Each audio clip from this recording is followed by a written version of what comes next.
My husband threw me down the second-floor stairs after beating me for 3 straight hours. I woke up in the hospital 2 days later with 6 broken ribs and a face so swollen I could barely open my eyes. That's when I discovered he had run off with my neighbor, the same one who smiled at me every morning. Hi there, my loves. My name is Dorothy Wilson, but everyone calls me Grandma. I'm 73 years old, born and raised in Pikeville, Kentucky, coal country, but I've been living in Louisville for 40 years now. I ended up in this big city because of a story I'm going to tell for the first time online today. A story I've kept buried deep in my heart, like a thorn that hurts, but that you can't remove. Now, let's get back to my story. I was born in 1951 in a simple house in rural Pikeville. My father, Mr. Anthony, worked in the coal mines. He came home every day with black dust in his hair that looked like snow. I thought it was beautiful, but now I know that dust slowly killed him, his lungs destroyed by that cold dust. My mother, Mrs. Elizabeth, took in laundry and made the best homemade bread in town. We were poor, but it never crossed my mind that we were missing anything in our lives. Our house was small but cozy. 2 bedrooms, one for my father and mother, another for me and my 2 sisters. A kitchen with a wood stove that stayed lit all day. A backyard with apple, peach, and cherry trees, and a vegetable garden my mother tended as if it were a palace garden. The smell of my childhood was bread coming out of the oven and freshly brewed coffee. The sound was the little battery radio playing Elvis Presley and my mother humming along. The colors were her flowered dress twirling as she swept the house and the blue Kentucky sky that seemed cleaner than anywhere else in the world. My mother always said, "Dorothy, when you find a man, make sure he looks at you the same way your father looks at me." And it was true. My father looked at my mother as if she were the most precious thing in the world. Even after a full day breaking rocks underground, he would come home and hug her from behind while she cooked, kiss her forehead, and ask about her day. "A man who respects you respects everything you are," my father would say when he saw me daydreaming about the love stories in magazines. I never settled for less than that, my daughter. I grew up believing that love was like that. Simple, respectful, full of small gestures. I thought all men treated women the way my father treated my mother, the innocence of a girl raised in a good family. School was far away. I walked almost an hour to get there, but I didn't mind. I loved studying and dreamed of becoming a teacher. I had a way with words, reading everything I could get my hands on. My father, even with little education, encouraged me. "Education is the only thing nobody can take from you, my daughter." I completed teacher training school, graduating in 1970. At 19, I was the pride of the family. I was.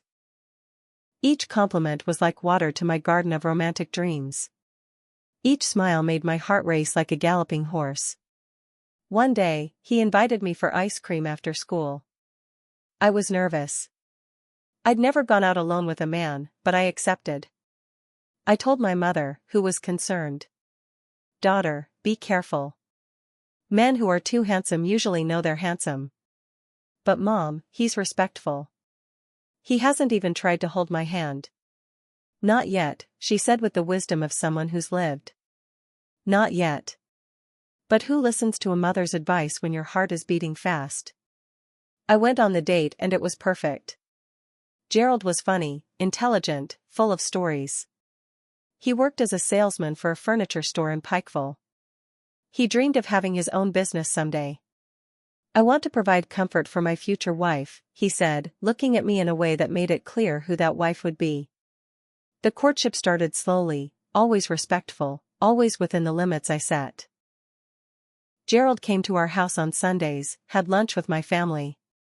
He won my father over with talk of baseball and politics. He won my mother over by helping wash the dishes afterward, something no man did in those days. "This young man seems good," my father commented after a few months. "But go slowly, my daughter. Just because he shows his good side doesn't mean there isn't a hidden bad side." Oh, how I wish I had listened to my father. In the first 6 months, Gerald was the Prince Charming from romance novels. He brought me flowers picked along the way, wrote me romantic notes, respected me as if I were made of crystal. Our kisses were affectionate. His hands never crossed the boundaries. "I want to do everything right with you, Dorothy," he would say. "You deserve a man who values you." And I believed him. Of course, I believed him. Why wouldn't I? I had grown up seeing my father treat my mother this way, with affection, respect, dedication. I thought that was how every man treated the woman he loved. After a year of dating, the marriage proposal came. It wasn't a surprise to anyone. Gerald had already won over the whole family, was a regular at Sunday lunches, accompanied me to church. Everyone in Pikeville thought we made the perfect couple. The engagement was simple at my parents' house. A small party with orange cake made by my mother, soda, snacks. My father gave an emotional speech, talking about how he had raised a daughter for the world and was now entrusting his treasure to another man to care for. "Take care of her as I did, my son," he said firmly, holding Gerald's shoulder. "She is everything I hold most precious. You can count on it, Mr. Anthony. I'll make her the happiest woman in the world." The wedding was set for 6 months later. Those months were a rush, preparing the trousseau, getting the house ready, distributing invitations. Gerald had rented a small house near the school where I taught. Small but comfortable, with a little yard where I already planned to make a garden like my mother's. Anxiety grew as the wedding approached. Aunts and cousins came with advice about the wedding night, making me blush like a tomato. Friends joked, saying I would become a real woman. My mother, more sensible, just hugged me and said, "Daughter, remember that your body is your temple. Even married, you have the right to say no when you don't want to. A man who loves you will understand and respect that." Advice I kept but would soon discover didn't apply to the man I was marrying. The wedding was in January 1972. I was 20, Gerald, 27. The ceremony was at the First Baptist Church where I had been baptized. I wore the wedding dress that my mother and aunts had hand-sewn, saving on every detail so I could have this dream come true. When I entered the church on my father's arm, I saw Gerald waiting for me at the altar. That wide smile, shining eyes, the rented suit that fit his body perfectly. I remember thinking, this is the man of my life. With him, I will be happy forever. The honeymoon was in Gatlinburg, Tennessee, at a simple inn near the mountains. Gerald had saved for months to give me this gift. In those days, spending a week in the mountains was a luxury for people like us. It was also the first time we really touched, the first time we slept together. Gerald was affectionate, patient with my inexperience. At first, at least. After 2 days, he began to show a more demanding, more authoritarian side in bed. "My woman has to satisfy me the way I like," he said one night, forcing me to do things that made me uncomfortable. I swallowed my tears and obeyed. He was my husband after all. Wasn't that what wives did? Please their husbands? We returned to Pikeville and began our married life. The first months were adjustment, learning to cook for two, sharing space, balancing work with household chores. Gerald continued working at the furniture store, and I kept teaching. Our salaries together were enough to live with modest comfort. Gradually, I began to notice small changes in his behavior. Complaints about the food I made. Questions about who I had talked to at work. Demands about how I should dress. "That skirt's too short for a married woman. Why do you need to wear lipstick to teach children? Who is this John that waits for you after school?" John was the 70-year-old janitor. But for Gerald, any man who spoke to me was a cause for jealousy. Around this time, I became pregnant for the first time. I was so happy. I had always dreamed of being a mother. When I told Gerald, he smiled, hugged me, promised he would be the best father in the world. For a few weeks, he returned to being the man I had fallen in love with. Affectionate, attentive, romantic, until I lost the baby in the 3rd month. Heavy bleeding, pain, hospital, immense sadness. When I returned home, Gerald was different. Cold, distant, as if it were my fault. You should have taken better care, he said one night, walking around. You lost my son through carelessness. That was the first time I cried hidden in the bathroom with the faucet running so he wouldn't hear me. But it wouldn't be the last. The third year of marriage was when everything fell apart completely. Gerald lost his job at the furniture store. A fight with the boss. Something about money missing from the register. He swore innocence, but his eyes had that gleam I had learned to recognize when he lied. He was unemployed for months. I supported the house with my teacher's salary, which was barely enough for the basics. Drinking, which had always been social, became daily. First a beer at lunch, then two, then whiskey straight from the bottle from early on. Drunk, he got even worse. Criticism turned into insults. Slaps turned into punches. I began having to explain black eyes and cut lips to colleagues at work. I fell down the stairs. I hit my face on the cabinet door. The usual excuses, and people pretended to believe them because it was more comfortable than getting involved. My parents, who lived a few streets away, began to suspect. My mother asked me directly, but I denied it. My father looked at Gerald with suspicion on the rare occasions we still visited them. Daughter, if something is wrong, you can come back home, my mother said one day when she caught me crying in the kitchen. Everything's fine, Mom. It's just a difficult phase. It will pass. But it didn't pass. It only got worse. It was around that time that I noticed the neighbor getting closer. Marcia, a recently divorced woman about 5 years older than me. Beautiful blonde hair, always well-dressed, even to stay at home. She worked as a cashier at the supermarket and lived alone in the house next to ours. At first, she was an angel.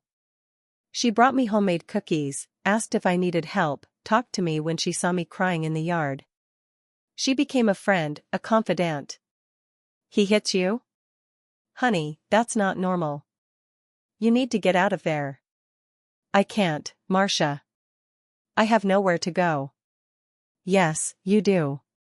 The world is big. You're young, beautiful, intelligent. You deserve better. Gerald didn't like the friendship. He said Marcia was a loose woman, that she would lead me astray. I defended her, said she was the only friend I had. What I didn't know was that while I was teaching, Gerald and Marcia had grown closer in another way. One day, I found at home a matchbox from a bar on the other side of town. I thought it strange. Gerald usually drank at home or at the corner bar. I went to check out a new place, he said when I asked. Now you're going to control where I drink too. Another time, I smelled a different perfume on his shirt, a sweet, strong perfume. I bumped into a woman on the bus, he explained, irritated. Stop being neurotic. All the signs were there, but I didn't want to see them. Or maybe I didn't want to believe that, on top of everything else, he was cheating on me. The new job came 4 months later. A salesman at a hardware store. Lower salary, but at least it was something. I thought things would get better. For a few weeks, they did improve. Gerald started drinking less, smiling more. He began grooming himself for work, taking proper showers, wearing cologne. I thought it was because of the new job. You're different, more animated, I commented one day. Life is getting better. Soon we'll have money again. Maybe even try for another child.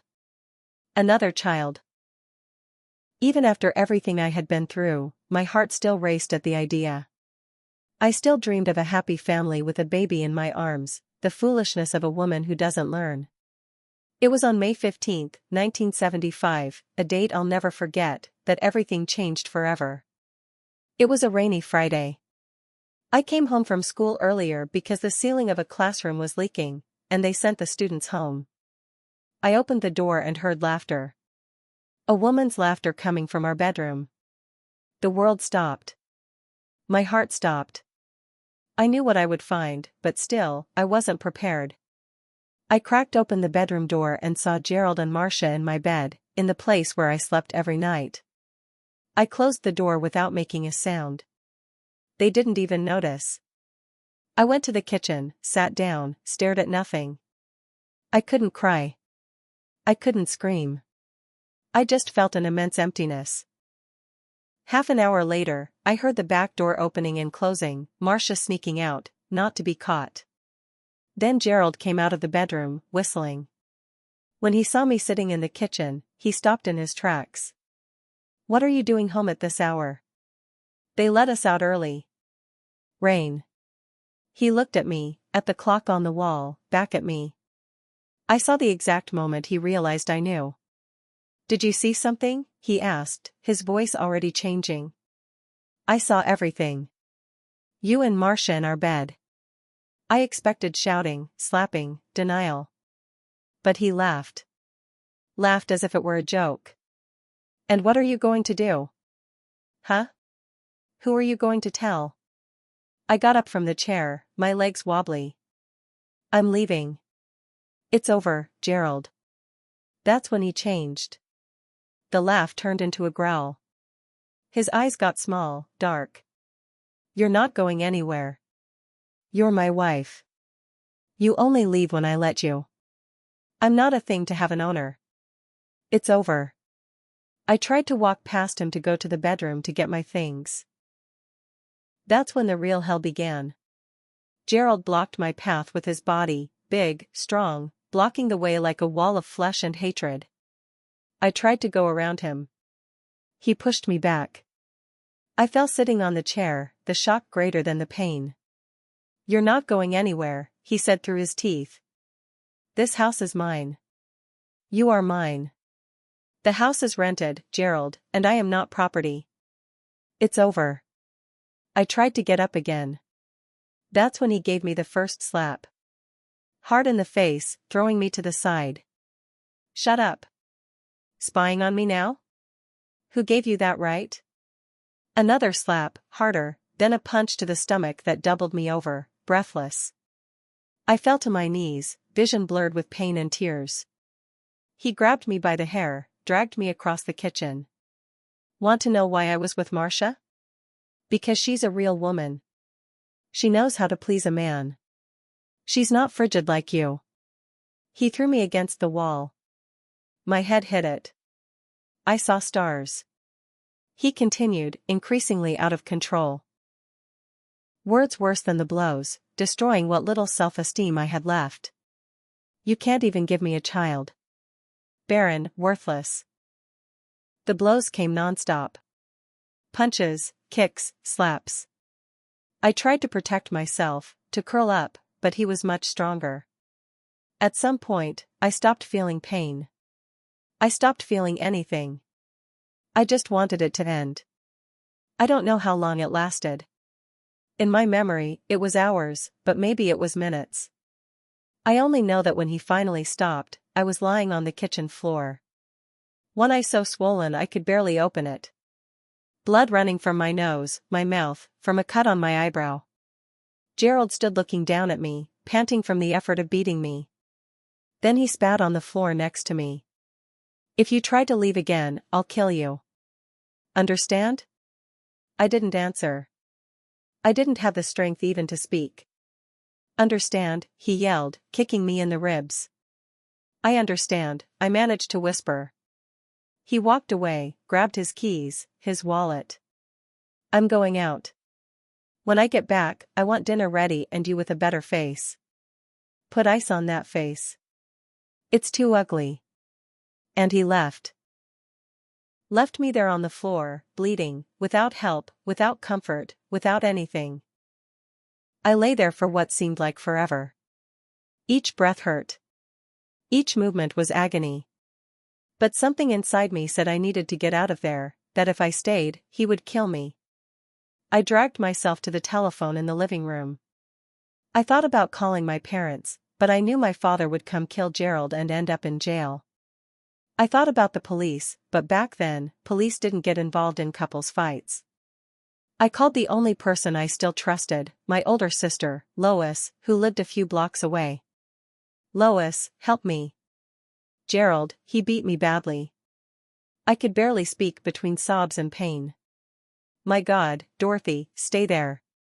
I'm coming." Lois arrived in 15 minutes, accompanied by her husband, John. When they saw me, they were in shock. Jesus Christ. We're going to the hospital right now, John said, picking me up in his arms as if I were a child. No, not the hospital. He'll find me there. To our house, then.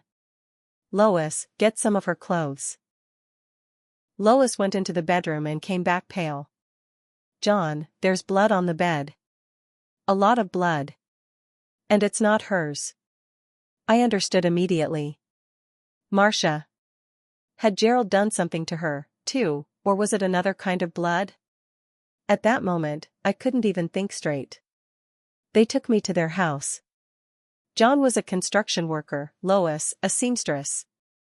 They had a modest but tidy house with 2 small children who widened their eyes when they saw me in that state.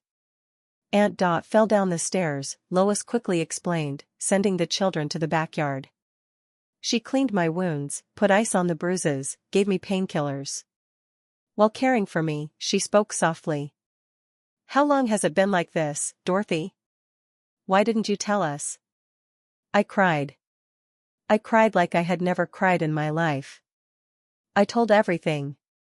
The abuse that started after the first miscarriage, the daily humiliations, the cheating with Marcia. And why didn't you leave? Why did you put up with the shame? I thought I could fix it, that he would change. John, who was listening to everything from the door, shook his head. He won't change, sister-in-law. A man who hits a woman only gets worse. Never better. That night, I slept at my sister's house, a heavy sleep of medication and exhaustion. When I woke up in the morning, every inch of my body hurt, my face so swollen I barely recognized myself in the bathroom mirror. My God, what have I done with my life? Lois convinced me to file a report. We went to the police station. Me limping, leaning on her, wearing dark glasses to hide the most visible bruises. The officer who attended us seemed bored. He noted everything with the face of someone who had heard that story 1,000 times. Ma'am, do you want to press charges against your husband? I do. You know you'll need a medical examination, right? And that he could be arrested. I know. Is that really what you want? You're going to destroy the man's life? Don't you want to think it over? Destroy his life? What about mine? Who cared about my destroyed life? But I swallowed my outrage. I'm sure I want to file the complaint. I did the medical examination. List of injuries.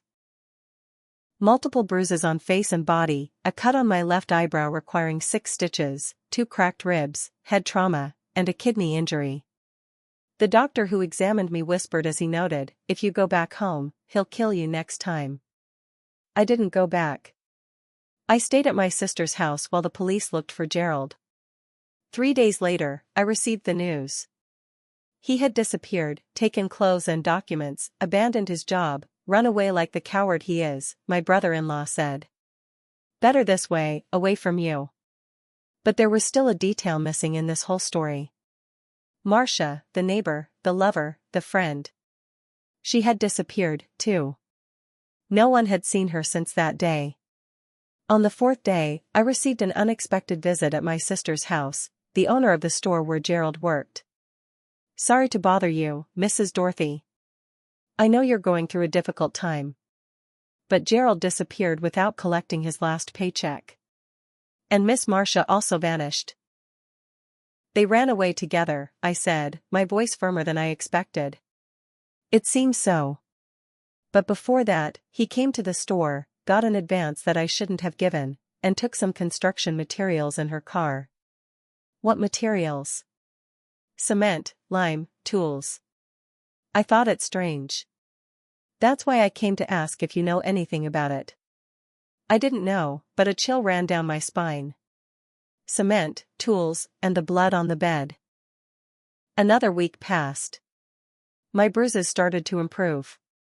I could walk without so much pain. My parents, who had been traveling to visit my sick aunt, returned and were horrified by my condition and my story. You should have told me before, daughter, my father said, his eyes watery. I would have gotten you out of there after the first slap. I was ashamed, Dad. I thought I would disappoint you. Disappoint us? Never. The only disappointment was this man we chose so badly. I began to rebuild my life. I took medical leave from school. The principal, very understanding, assured me that my job would be there when I returned. I went to live with my parents again in my childhood bedroom that remained intact, waiting for me. I was reconstructing myself day by day when the bomb dropped. It was a June morning, almost a month after Gerald's escape. The police appeared at my parents' house. "Mrs. Dorothy, we found your husband." My heart froze. Had he returned? Was he coming to get me, to kill me? Where? At Miss Marcia Gomez's small property on the outskirts of town. The two were there? The officer exchanged glances with his colleague, uncomfortable. "You need to come with us." They took me to the property. A small piece of land that I didn't even know Marcia owned. There, a scene from a horror movie. Police everywhere. Tapes isolating areas. People digging a hole in the ground. What happened here? Your husband and Mrs. Marcia had a disagreement. Disagreement? What a strange word to describe what I saw next. Marcia's body was in an improvised grave at the back of the property. She had been brutally beaten like me, but she didn't have the same luck. She died from her injuries. Gerald tried to hide the body in a poorly made mixture of lime and cement, the materials he got from the store. And him? I asked in shock. He tried to escape when we arrived. He reacted, was armed. There was a shootout. I understood what they weren't saying.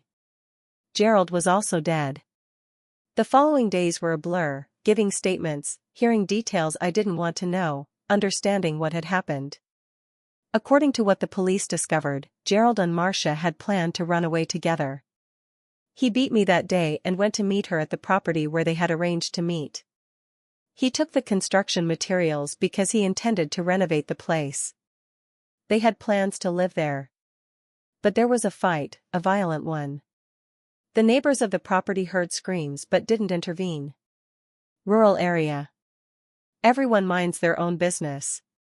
When the shouting stopped, they saw Gerald digging a hole in the middle of the night.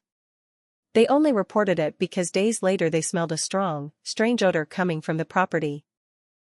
I should have felt anger toward Marcia. She betrayed my trust, slept with my husband, planned to run away with him, but I could only feel sorry for her. In the end, she met the same Gerald I did, the monster behind the mask, and she paid with her life. The town newspapers had a field day with the story. Crime of passion ends in tragedy. My name appeared everywhere, my wedding photo next to the photo of the body being removed from the property. I became the murderer's widow. I couldn't walk down the street anymore without feeling the stares, the whispers. Parents pulled their children from my class. They didn't want the murderer's wife teaching their children. A week later, the principal called me in.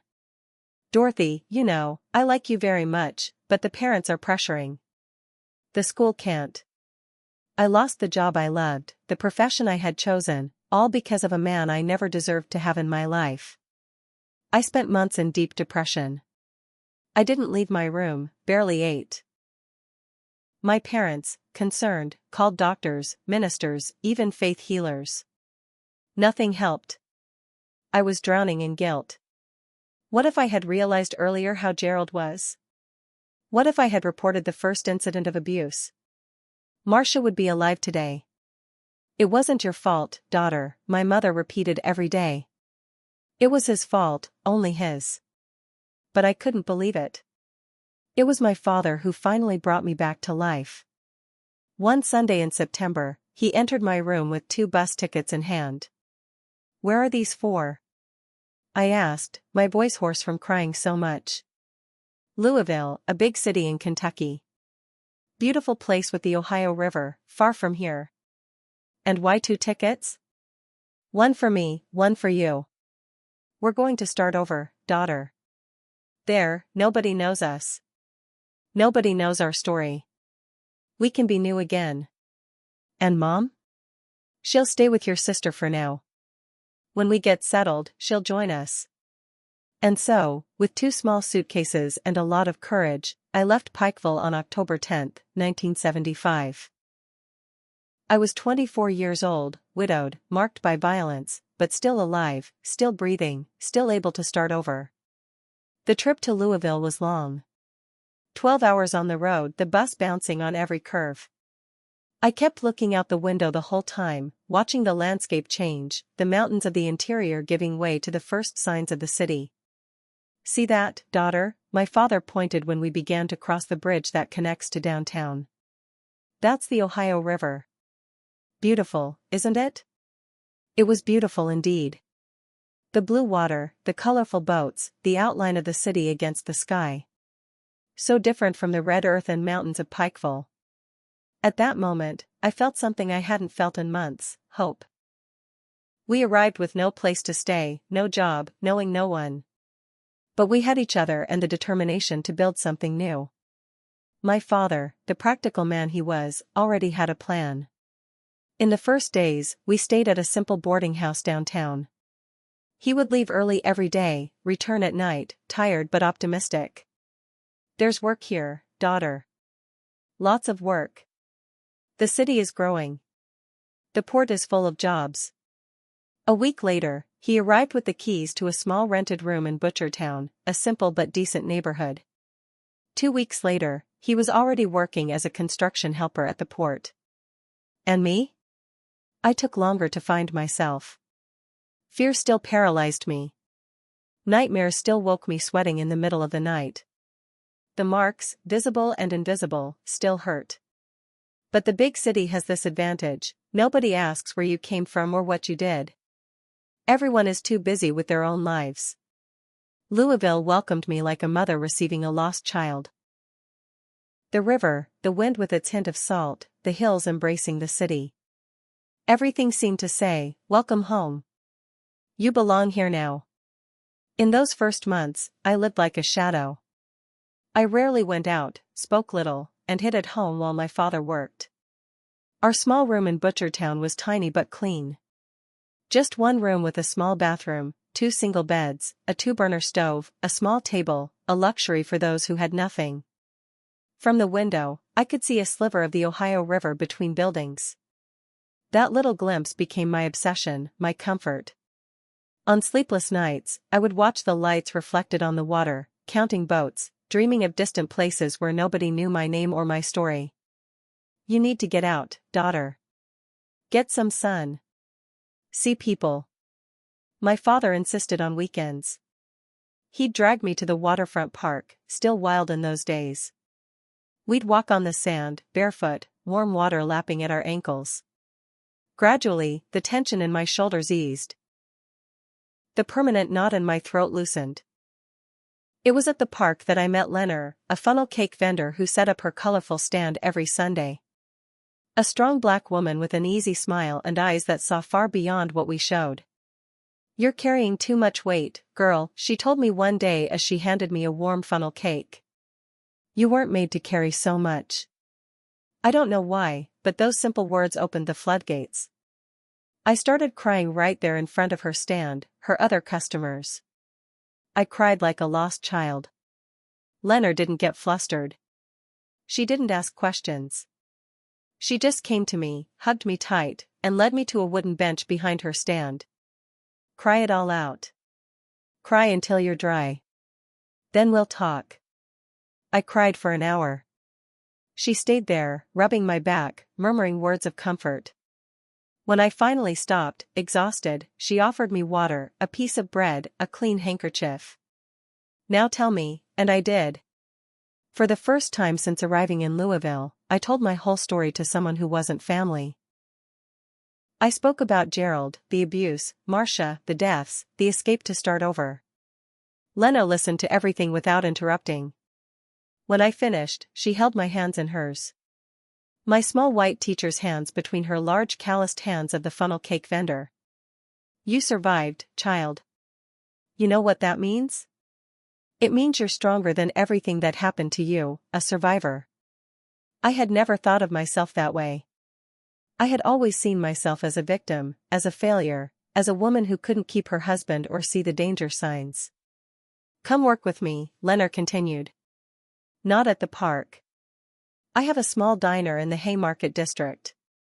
I need help, and you need a reason to leave the house." My father was wary at first. A strange woman, unknown man. But when he met Leonard and her husband Samuel, he changed his mind.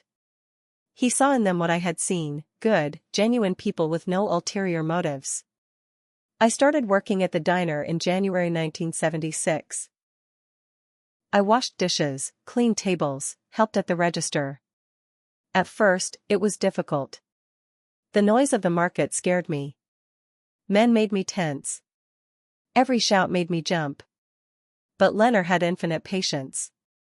"One day at a time, child. Today is just today. Tomorrow is another day." The salary wasn't much, but it helped with expenses. Soon my mother was able to join us in Louisville. We rented a larger apartment in Portland. 2 rooms now, one for my parents, one for me. Absolute luxury after the cramped room. With my mother nearby, I improved faster. She brought from Pikeville the old recipes she loved so much, the pots of plants she cultivated on the windowsill, the colorful embroidery that gave life to white walls. She brought the smell of home, of childhood, of simpler times. "This city is good," she would say while watering the plants. "It has open air, it has horizon. We breathe better here." I did breathe deeper and deeper, with less and less fear. The nightmares became less frequent. I began to sleep entire nights and wake up rested. I began to smile again, first timidly, then more frequently. At the market, I met people of all kinds.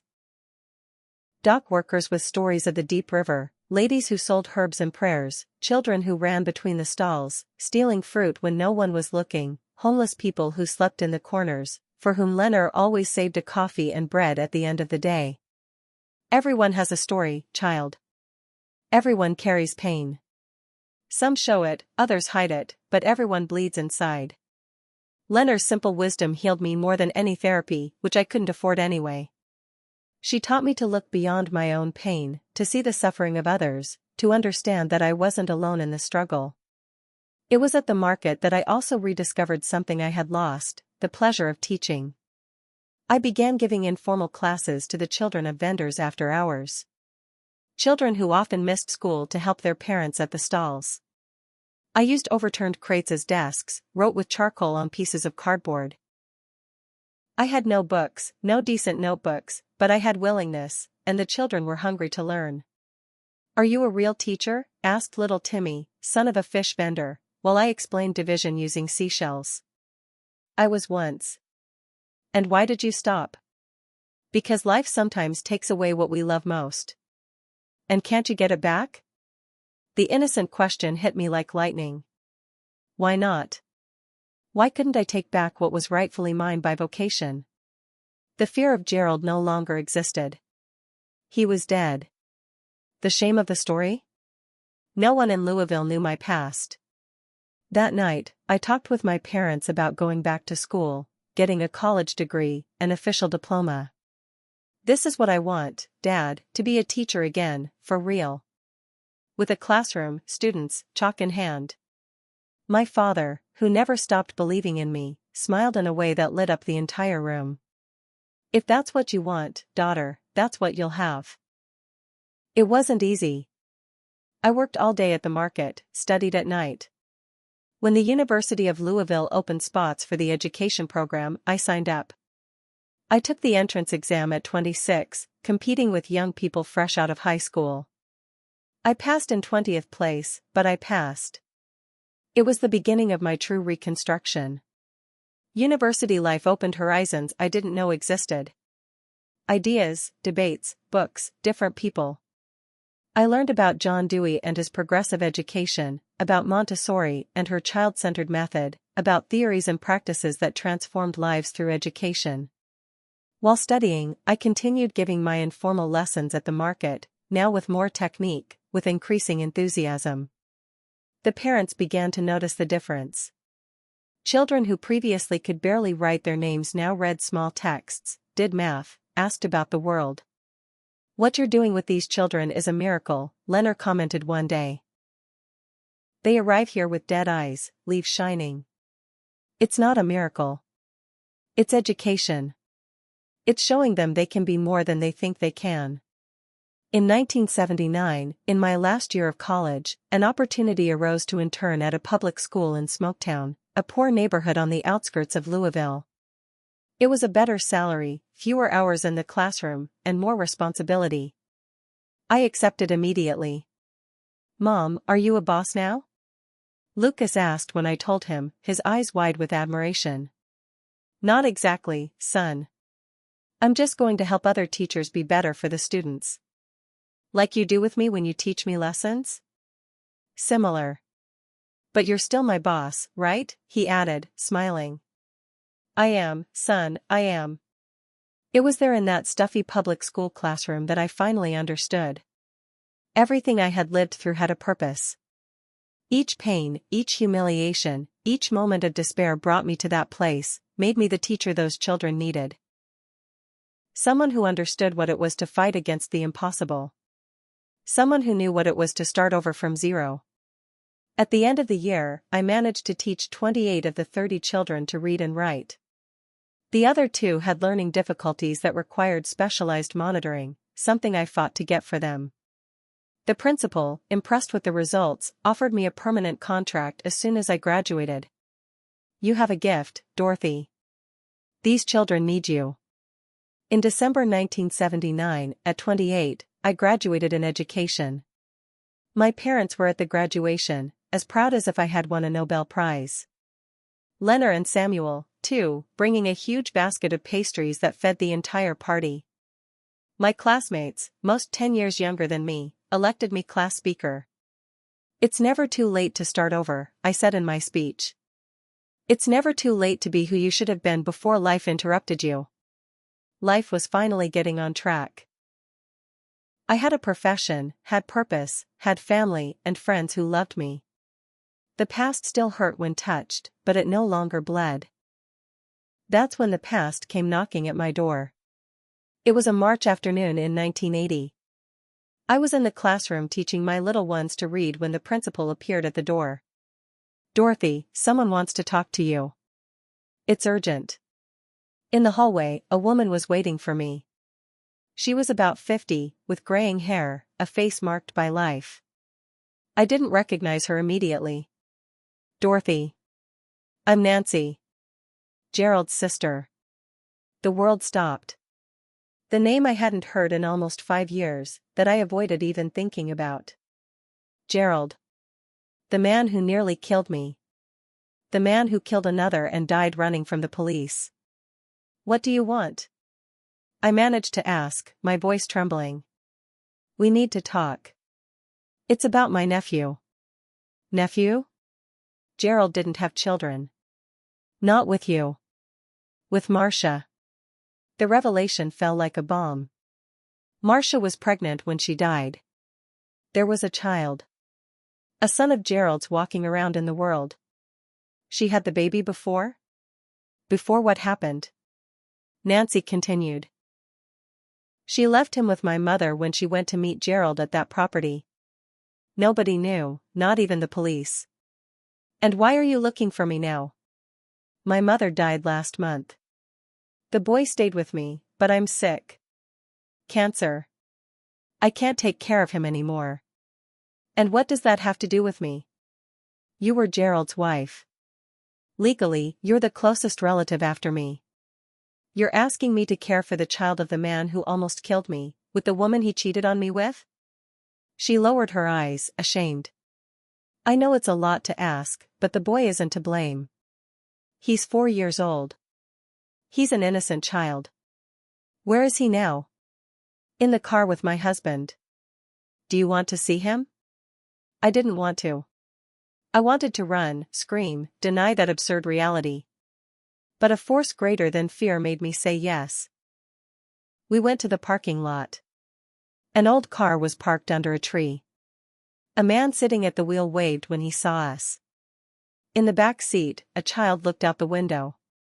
A small boy for his age, with black hair and big eyes. When he saw me, he smiled a smile I knew well. The same smile that once enchanted me on Gerald's face. "Aunt Nancy, who's that lady?"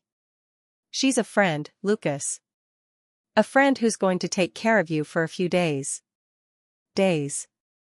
She had said days. But her eyes said something else. "I can't," I said softly. So the boy wouldn't hear. "It's too much for me. He has no one else. He'll go to an orphanage." "Why didn't you look for Marcia's family?" "I did. No one wanted anything to do with him. Her father said his grandson died along with his daughter." I looked at the boy again. I didn't see Gerald in him now. Or Marcia. I just saw a child, frightened, confused, about to lose what little stability he knew. "Give me time to think." "I don't have time, Dorothy. The chemotherapy starts tomorrow. I can't take care of him anymore. One day. Give me one day." She hesitated, then agreed. "I'll come back tomorrow at this same time. If you don't want to keep him, I'll go straight to social services." I spent the night awake. I walked along the river until dawn, talking to the water, to the stars, to the ghosts of my past. How could I raise Gerald's son? How would I look at that face every day and not see the man who destroyed my life? But how could I condemn an innocent child to grow up without a family, without love? I who knew what it was to be marked by a story I didn't choose. In the morning, still without an answer, I went to teach.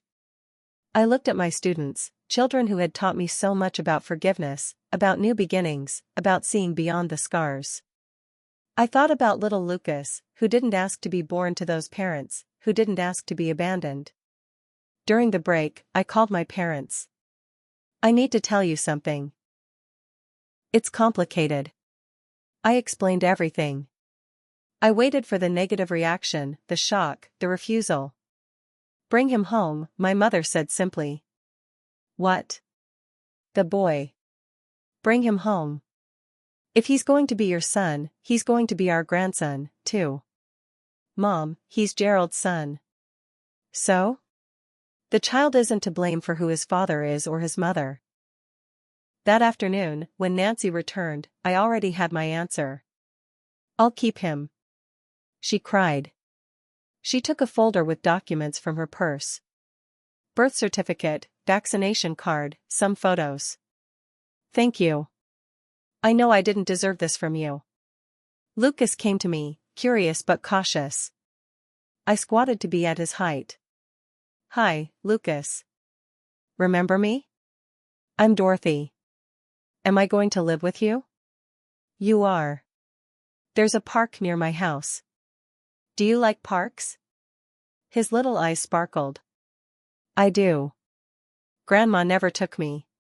In that moment, looking at that child who carried the blood of the man who almost killed me, I made the most important decision of my life. The past would not define my future or his. I took Lucas home that same afternoon. My parents received him with open arms, without hesitation, without judgment. My mother had already prepared the room, arranged old toys she kept. "Come, my boy. Want a piece of cake?" I made chocolate the way children like it. Lucas, initially shy, soon loosened up with my parents' affection. For the first time, I saw him smile without reservations. A smile of a child who feels safe. Lying in bed that night, listening to the quiet breathing of the boy now sleeping in the room next door, I understood that life had given me a chance to heal not just myself, but to interrupt a cycle, to prevent the hatred, the violence, the pain that Gerald carried from passing to another generation. I would be a mother in a way I never imagined, in circumstances no one could predict. But I would, and I would do it differently from everything I had experienced. Tomorrow, for the first time in many years, seemed brighter than yesterday. Raising Lucas changed everything. The first months were adaptation.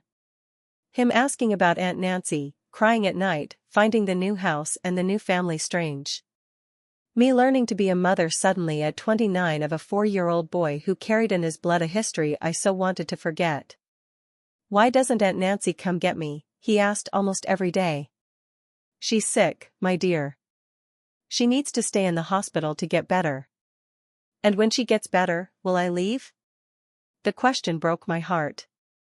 The insecurity in his eyes, the fear of new abandonment. "No, Lucas. This is your home now, forever." Explaining the situation to a child that age was a daily challenge. How to say that his biological father had killed his biological mother? How to explain that his aunt probably wouldn't survive cancer? How to make him understand that now I was his mother, not by blood, but by choice? I adapted the truth. Small doses appropriate for his age. "Your father and mother had to go to heaven. But before they went, they asked me to take care of you." It wasn't a complete lie. Somewhere I believed that Marcia, if she could choose, would prefer to see her son with someone who loved him. Even if it was me. I enrolled Lucas in school, bought clothes, toys, children's books, adapted work hours to be with him. My parents helped when I taught. My father was already retired, my mother always at home. We made it work. A few months later, I received the news. Nancy had passed away. The cancer was faster than the doctors predicted. I told Lucas gently, "Your Aunt Nancy is now in heaven, too, with your father and mother." He cried, of course, but less than I feared. He was already getting attached to the new family, already calling me Aunt Dot with affection in his voice. In July that year, 1980, I made another important decision, to legally adopt Lucas. The lawyer said it would be a simple process since I was the widow of the biological father and there were no other relatives wanting custody. When the judge asked if I was sure, I looked at the boy playing in the corner of the courtroom, oblivious to the moment that would change our lives forever. "I am more certain of this than anything else I've ever done." In October, Lucas Thompson officially became Lucas Wilson. My son before the law, as he already was in my heart. Raising a child alone in the 80s, being a public school teacher, wasn't easy. Money, always tight, had to stretch to cover all needs. School uniforms, teaching materials, doctor visits when he got sick, clothes he outgrew too quickly. I took extra classes at night, gave tutoring on weekends to children from wealthier families. Every penny mattered. Every sacrifice was worth it when I saw Lucas growing up healthy, happy, and secure. In 1982, I received a proposal to be a pedagogical coordinator at the same school where I taught. It was a better salary, fewer hours in the classroom, and more responsibility. I accepted immediately. "Mom, are you a boss now?" Lucas asked when I told him, his eyes wide with admiration. "Not exactly, son. I'm just going to help other teachers be better for the students." "Like you do with me when you teach me lessons?" "Similar. But you're still my boss, right?" he added, smiling. "I am, son, I am." It was there in that stuffy public school classroom that I finally understood. Everything I had lived through had a purpose. Each pain, each humiliation, each moment of despair brought me to that place, made me the teacher those children needed. Someone who understood what it was to fight against the impossible. Someone who knew what it was to start over from zero. At the end of the year, I managed to teach 28 of the 30 children to read and write. The other 2 had learning difficulties that required specialized monitoring, something I fought to get for them. The principal, impressed with the results, offered me a permanent contract as soon as I graduated. "You have a gift, Dorothy. These children need you." In December 1979, at 28, I graduated in education. My parents were at the graduation, as proud as if I had won a Nobel Prize. Lena and Samuel, too, bringing a huge basket of pastries that fed the entire party. My classmates, most 10 years younger than me, elected me class speaker. "It's never too late to start over," I said in my speech. "It's never too late to be who you should have been before life interrupted you." Life was finally getting on track. I had a profession, had purpose, had family and friends who loved me. The past still hurt when touched, but it no longer bled.